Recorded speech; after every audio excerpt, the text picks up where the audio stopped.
What's going on, everybody? So I want to start this video with 3 facts about myself.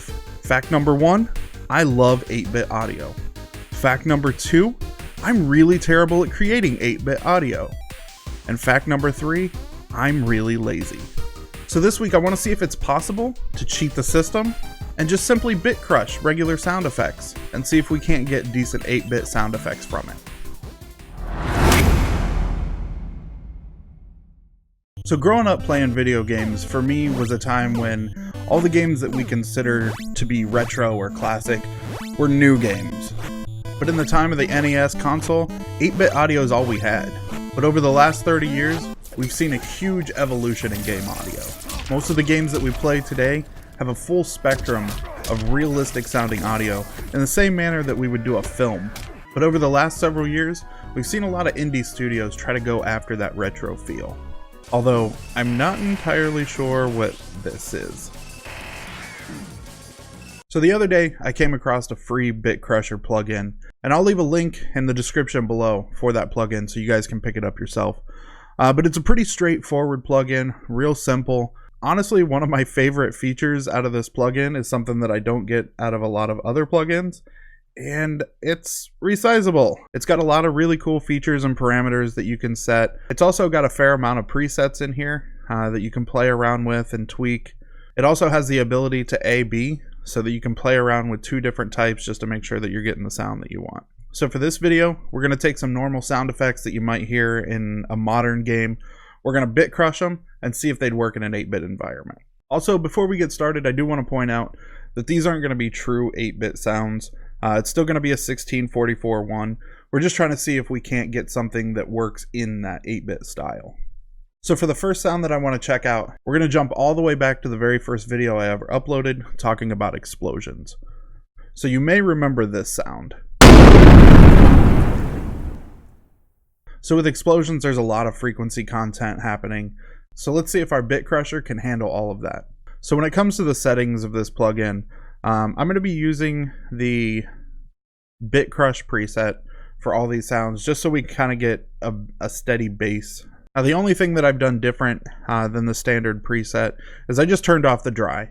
All I want is that Bitcrushed sound. So let's go ahead and take a listen.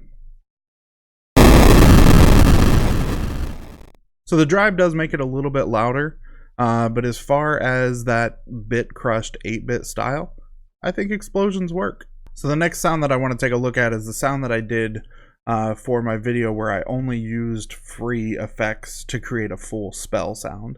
And the spell sound that we ended up creating, it was 2 different parts. There was a charge up, and then there was the initial spell blast. So in case you missed that video, this is what that sound sounds like.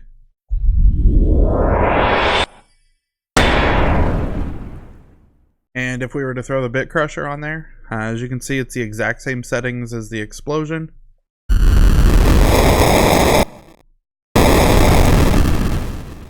So far, so good. I think this might actually work. Now, in pulling from the sounds that I've created for my YouTube videos in the past, there was another one that I wanted to try, and that was the punch sound we did using only household items. So this is the original. And now this is with our Bitcrusher. So while the first 2 sounds I thought sounded pretty good, to just convert Bitcrush it over to that 8-bit style, I'm not a big fan of the tail on this one. It may work depending on the project you're working on, but overall, I think this could use some editing first. So far everything seems to be going pretty well. So I wanted to pull in some additional sounds that I had in my library. So what you're seeing on the screen now is some sounds from a steampunk sound library that I have. And we've got an air release or some steam, a latch, and then some clicks. So this is what it sounds like without the bit crushing.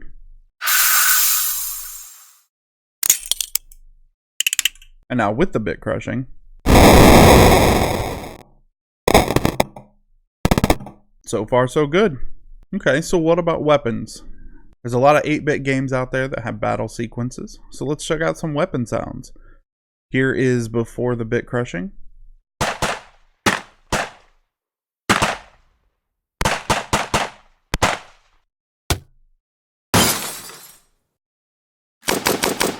And after.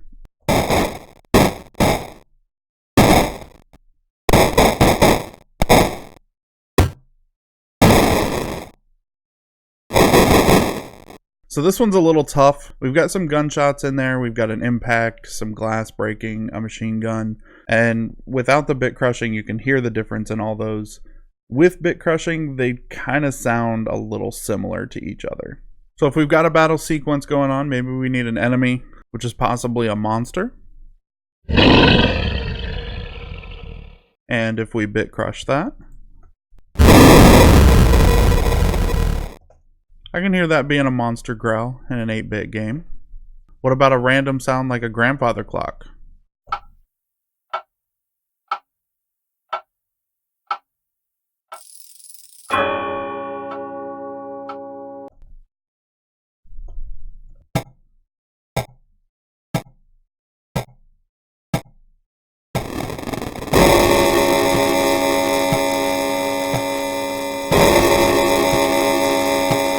I'd probably pull out the gear winding, but other than that, it sounds fine to me. What about a vehicle? Here we've got a motorcycle driving by.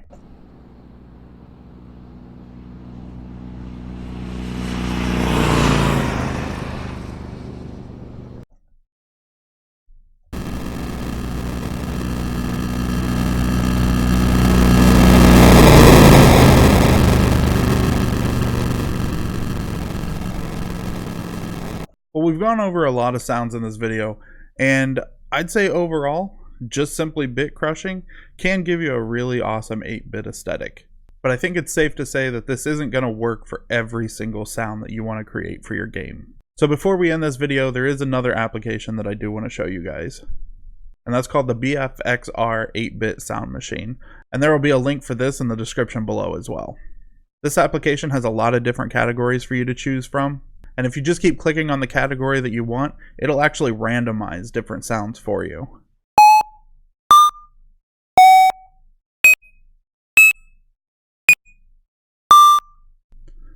And you can see here on the left, as I'm creating the different coin noises, it's keeping track of all of them.